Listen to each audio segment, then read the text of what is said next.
Luca Zaia sfida Renzi e chiede i 2 miliardi di euro che il Premier sostiene di avere a disposizione per intervenire sul dissesto idrogeologico del paese.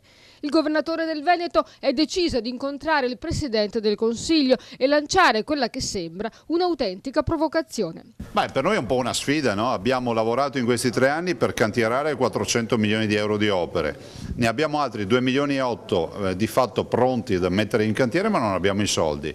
Siccome si dice a livello nazionale che sono tutti questi soldi, sono 2 miliardi, andiamo al vedo, si finanzino le opere di quelle regioni che sono pronte a fare i lavori, altrimenti finisce come Pompei, soldi stanziati e opere non fatte. L'intero paese ha bisogno di fondi per mitigare i rischi legati a frane, smottamenti e alluvioni, ma il Veneto, che fornisce ogni anno 21 miliardi di euro al paese e mantiene molte regioni del sud, ora ha bisogno di 2 miliardi e 721 milioni di euro.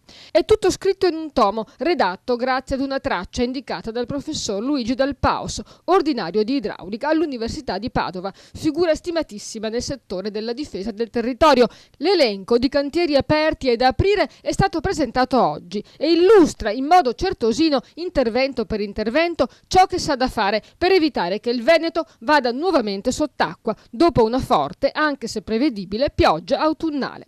400 milioni di euro sono già stati spesi per cantieri ancora aperti, per opere improrogabili.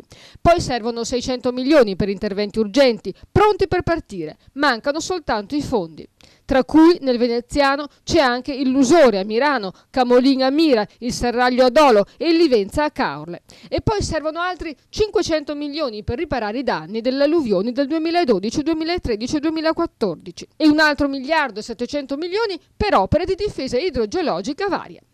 Ma se non dovessero arrivare questi fondi, anche Dal Paos ha detto che la situazione nel veneziano è critica. Ma non c'è solo la situazione veneziana, il veneziano è una situazione critica, c'è il Piave, c'è il Bacchiglione, c'è la città di Vicenza, c'è la Monteforte d'Alpone, ce l'hanno l'Adige, ce l'hanno un po' tutti i bacini idrografici. Diciamo che l'emergenza c'è, è un'emergenza forte e va risolta, noi dobbiamo avere le risorse, anche perché noi paghiamo le tasse, 21 miliardi di queste tasse restano a Roma ed è bene che tornino a casa.